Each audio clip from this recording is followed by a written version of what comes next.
다음은 산업보건지도사의 직무예요. 여러분이 앞으로 이제 되시고 이제 이 직무를 시행하려면 내가 최소한 어떤 일을 해야 되는지 이런 것들은 알고 가셔야 되겠죠? 첫 번째, 작업 환경의 평가 및 개선 지도.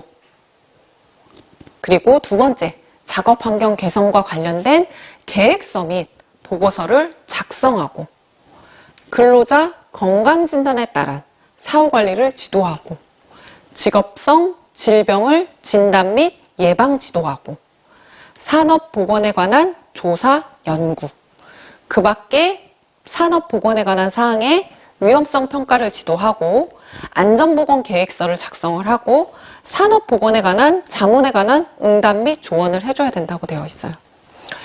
직업성 질병을 진단을 하는 거는 1차에 그런 문제가 한 번씩 나왔었죠. 직업성 질병의 진단. 진단은 의사의 고유 권한이에요. 그래서 여기 보면 의사이면서 산업보건지도사인 사람 이렇게 되어 있거든요. 이제 한 분 있어요. 제 주위에 의사이시면서 산업보건지도사이신 분. 그래서 그런 분들은 직업성 이런 질병을 진단할 수 있다. 이렇게 하시면 되고요. 평, 개, 사, 예, 그리고 연, 보, 위, 안. 자, 이렇게 해서 외우시면 좀 편하죠. 평, 개, 사, 예, 연, 보, 위안자 이렇게 해서 기억을 좀 해놓으시는 게 좋을 거예요. 그러면 우리가 산업보건지도사에 영역이 있잖아요. 흔히 우리가 위생, 직환 이렇게 해서 얘기를 하는데 그러면 산업보건지도사의 업무 중에서 산업위생 분야와 직업환경 분야를 구분을 해서 한번 알아보도록 할게요. 자,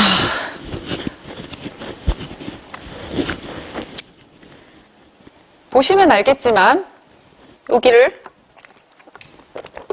띄워놨죠? 띄워놓은 데는 나름 이유가 있어요. 제가 여러분들이 기억하고 쉽게 저도 공부할 때 헷갈리지 않는 게 제일 중요해요. 시험 볼 때는. 그래서 첫 번째 산업위생 분야와 직업환경의학 분야로 나눠서 봤을 때 첫 번째 업무 범위는 위에 위험 방지 계획서 그리고 안전보건 개선 계획서예요. 여기까지는 똑같아요. 두 개가. 근데 물질안전보건 자료의 작성 지도 산업위생 분야에는 하나가 더 추가가 되죠. 두 번째, 작업환경 측정 결과에 대한 공학적인 개선 대책에 대해 기술을 지도하는 거죠. 위생 파트가 작업환경 측정의 결과라면 직업환경 분야에서는 건강검진이에요. 건강진단 결과에 따른 근로자, 여기는 공학적인 대책이죠. 환경에 대해서. 하지만 우리는 사람, 근로자에 대한 건강관리를 지도하는 거죠. 세 번째, 작업장 환기시설의 설계 및 시공에 필요한 기술 지도. 자, 직업환경에서는 직업병 예방을 위한 작업관리, 건강관리에 필요한 지도. 네 번째, 보건진단 결과에 따른 작업환경 개선에 필요한 직업환경의학적인 지도. 이렇게 되어 있고요. 보건진단 결과에 따라 개선이 필요한 기술 지도. 이렇게 되어 있습니다. 그리고 위생 파트에서는 두 가지 더 있는데요. 성면 해체, 제거 작업 기술 지도, 그리고 객내, 터널 또는 밀폐 공간의 환기, 배기 시설의 안전평가 및 기술 지도가 있어요. 마지막에 그 밖에 산업보건에 관한 교육 또는 기술 지도, 직업환경에서는 그 밖에 직업환경의학, 건강관리에 대한 교육 또는 기술 지도가 있습니다. 이렇게 업무는 지금 나눠져 있어요. 분야는. 그치만 아직까지 업무적인 제재에서 너는 위생 파트의 보건지도사니까 이 일을 하면 안 돼. 그래서 제재가 들어오지는 않고 있어요. 그러니까 예를 들어서 성면의 해체 제거 작업 기술 지도 이렇게 되어 있죠. 근데 직업환경의학 쪽에서는 없는데 성면 감리원, 고급감리원 교육이 있는데 고급감리원의 직업환경의학 파트에서도 할 수 있어요. 저도 감리원 교육을 들었고 그래서 감리원 자격이 됩니다. 교육을 듣고 시험을 봐서 감리원 자격이 돼요. 그래서 업무 분야는 이렇게 나눠져 있지만 아마 안전 파트도 제가 그런 걸로 알고 있거든요. 업무를 하시는데 뭐 예를 들어서 보건관리기관이라든지 측정기관에서 업무를 하시는 데는 아직까지 크게 뭐 이렇게 딱 직업환경이어서 너는 보건진단만 해. 뭐 너는 위생 파트니까 측정만 해. 이렇게 되어 있지는 않습니다. 자, 보건관리 전문기관이에요. 그래서 요거는 기술사에서 한번 나왔던 문제예요. 그래서 업종별, 유해인자별 어떻게 구분이 되는지 잠깐 볼게요. 그래서 지역별로 구분이 돼요. 첫 번째는. 그리고 업종별에는 광업은 따로 보건관리 전문기관으로 구분이 된대요.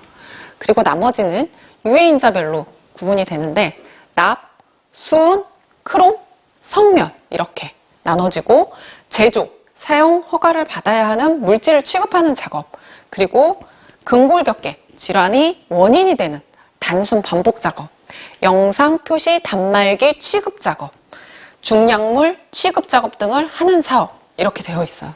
근데 대부분 다 지역별로 이렇게 나눠져 있죠. 업종별로 과거에는 광업이 많아서 요게 조금 있었는데 지금은 이렇게 업무를 딱 나눠서 유해인자별로 하는 데는 거의 없는 것 같긴 해요. 제가 봤을 때는 납, 수, 크, 석, 재, 근 그래서 유해인자별로 구분을 좀 해놓으세요. 우리가 지도사 시험이기 때문에 지도사에서 나왔던 문제만 나오는 게 아니라 이제 기술사는 이제 위생관리 기술사이기 때문에 위생 파트에 좀 더 가까운 문제들이 많죠. 근데 간혹 보면 직업환경의학 쪽에 관련된 문제들도 좀 나와요. 그래서 한 번씩 보다가 제가 관련된 문제들은 이거 기술사에서 나왔었습니다. 그래서 한 번쯤 기억해 두시는 게 좋을 거예요 하는 문제들이 있을 겁니다. 앞으로. 자, 질병자의 근로금지예요. 너무 1차 때도 자주 나오고 2차 때도 2번이나 나왔어요. 이거 틀리면 안 되죠. 첫 번째, 전염될 우려가 있는 질병을 가진 사람. 예를 들어 결핵이라든지 아니면 코로나 이런 것들에 걸렸으면 그 기간에는 뭐 일주일이든지 이렇게 출근하지 말아야 되는 기간들이 있죠. 이 기간에는 업무를 해서는 안 된다는 거죠. 근로를 해선. 그런데 전염병을 예방하기 위한 조치를 한 경우에는 제외가 돼요. 그래서 그런 질병이 뭐냐? 그러니까 예를 들어서 결핵. 결핵 같은 경우에는 보통 판정을 받고 6개월에서 9개월 정도 약을 먹죠. 그럼 6개월에서 9개월을 출근을 안 하는 게 아니라 2주 정도 이제 약을 복용을 하면 전염력이 떨어져요. 그래서 일반 다른 직원들과 근무가 가능합니다. 그래서 2주 정도 휴가를 받아서 약을 먹고 보통 3주째에 출근을 하죠. 세 번째, 조현병, 마비성 치매 그렇게 되어 있고 예전에 이제 문제 풀다 보면 정신분열증 이렇게 되어 있는 것들이 있어요. 같은 건데 정신분열증이라는 어감이 별로 좋지 않기 때문에 조현병으로 바뀌었어요. 그래서 뭐 조현병이라는 말은 현악기의 줄을 조율한다 이런 의미에서 나온 거고요. 사람의 심리적인 상태나 이런 것들이 흐트러져 있다. 그걸 조율해 가는 과정. 이렇게 해서 조현병으로 바뀌었대. 세 번째는 심장, 신장, 폐 등의 질환이 있는 사람으로 근로에 의해 병세가 악화될 우려가 있는 사람입니다. 그래서 심신폐 등 예를 들어서 심근경색, 협심증, 뇌졸중 이런 것들이 있는 사람으로서 일을 하면서 병이 더 악화될 우려가 있는 경우에는 근로를 금지해야 된다는 거죠. 사업주는 근로를 금지하거나 다시 시작해야 되는 경우에는 미리 산업보건의, 직업환경의학과 의사에게 건강진단을 실시한 의사 또는 건강진단을 실시한 의사에게 의견을 물어봐야 되겠죠. 근로를 금지해야 되는지 아니면 다시 시작해도 되는지. 그리고 근로 금지가 제한된 근로자가 건강을 회복해서 예를 들어서 아까 말씀드린 결핵 6개월 이상 약을 먹지만 2주가 지난 다음에 전염력이 전혀 없고 이 사람이 일상생활 하는데 불편함이 없다. 뭐 기침을 계속 하고 다니는 것도 아니고 뭐 숨을 가쁘고 이렇게 불편한 게 없다. 그렇다고 하면 지체 없이 근로를 할 수 있도록 복귀를 시켜줘야 된다는 거죠. 자, 조금 더 깊게 들어가서 그러면 질병자의 근로 금지라고 하면 근로 제한이 있어요. 요것도 뭐 아직까지 문제에 나오지는 않았지만 앞으로도 얼마든지 조금 더 깊은 문제로 나올 수 있죠. 그래서 한번 볼게요. 건강진단 결과 유기화합물, 금속류 등의 유해물질에 중독된 사람, 이런 것들이 이미 중독됐거나 해당 유해물질에 중독될 우려가 있다고 의사가 인정하는 사람 또는 진폐의 소견이 있는 사람 또는 방사선에 피폭된 사람을 해당 유해인자, 예를 들어 진폐소견을 갖게 할 수밖에 없었던 이런 유해인자, 분진류, 그리고 방사선을 취급하거나 해당 유해물질의 분진, 증기 또는 가스가 발산되는 업무 또는 해당 업무로 인해 근로자의 건강을 악화시킬 우려가 있는 경우에는 근로를 제한해야 된다. 길긴 한데 자 무슨 얘기냐? 말 그대로 중독된 사람들 그리고 중독될 우려가 있는 사람들 이런 사람들은 근로를 제한해야 되고 그리고 그런 근로 제한을 일으킬 만하게 질병을 일으킨 이런 유해인자들은 업무를 시켜서는 안 된다는 거죠. 그리고 고기압에 대한 고기압 업무에 대한 업무 제한이 있어요.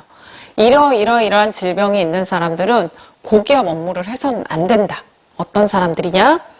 감압증이나 그 밖에 고기압에 의한 장애 또는 후유증, 결핵, 급성 상기도 감염, 진폐, 폐기종, 그 밖에 호흡기 질환, 빈혈, 심장 판막증, 그리고 관상동맥 경화증, 고혈압, 그 밖에 또는 혈액에 관련된 순환기계 질병이 있는 사람, 정신신경증, 알코올 중독증, 신경통, 그 밖에 정신신경계 질환, 메니에르 디지즈라고 하죠. 메니에르 씨병, 중이염, 그 밖에 이관협착을 수반하는 귀질환, 관절염, 류마티스, 그 밖에 운동기계의 질병, 마지막 천식, 비만, 바세도우시병, 그 밖에 알레르기성 내분비계, 물질대사 또는 영양장애 등과 관련된 질병. 와, 이거 다 어떻게 외워요? 포인트만 몇 개 기억하시면 돼요. 기압으로 인해서 고기압으로 인해서 업무를 제한하는 거기 때문에 첫 번째, 기압과 관련된 질병으로 인해서 후유증이 있었던 사람, 고기압으로 인해서 이거 똑같이 안 쓰셔도 돼요. 근데 법이라고 하면 저도 그랬어요. 처음에 외울 때. 법을 똑같이 외워야 된다. 이렇게 생각하는데 여기서 생각하는 질병의 범위에 대해서 그것만 기억하시면 된다는 거죠. 자, 호흡기계. 호흡기계 생각나면 결핵, 그 다음에 감염, 상기도 감염, 진폐 이 정도만 기억하시면 돼요. 호흡기계 질병. 다음 순환기계. 순환기계로 넘어가면 여기 보면 빈혈, 심장 판막증, 혈압 이런 거는 기억하기 쉽죠. 이렇게. 그 다음에 정신신경계, 알코올 중독, 뭐 신경통 이런 거 어렵지 않죠. 그리고 귀질환, 우리가 흔히 알고 있는 중이염, 그 다음에 이관협착증 이런 것들. 그리고 뭐 운동기계 질환이라고 하는데 그냥 관절염, 류마티스 같은 이런 질병 이렇게만 기억하셔도 하나, 둘, 셋, 넷, 다섯, 6개나 기억하시는 거예요. 대부분 이런 문제가 나오면 한 5개 쓰라? 이렇게 나오죠. 그러면 그냥 간단하게 이렇게 쓰시면 돼요. 이게 다 외우기 어려우니까. 고기압에 의한 장애 및 그 후유증이 있는 사람. 예전에 알아서. 그리고 호흡기계 질병이 있는데 진폐라든지 아니면 상기도 감염, 결핵 등을 앓고 있거나 앓았던 사람들. 그리고 순환기계 질병으로 인해서 빈혈이나 심장, 판막 쪽에 이상이 있는 사람들, 혈압 이렇게 하시면 되고, 정신신경계 관련된 질병 중에서는 알코올 중독, 그리고 신경통 이런 것들, 그리고 귀질환에서는 흔히 알고 있는 중이염, 이관 협착 이렇게 얘기하시면 되고, 류마티스 관절염 이렇게 얘기하시면 될 것 같아요. 그래서 이 정도, 요거는 요렇게만 기억을 하시면 될 것 같아요.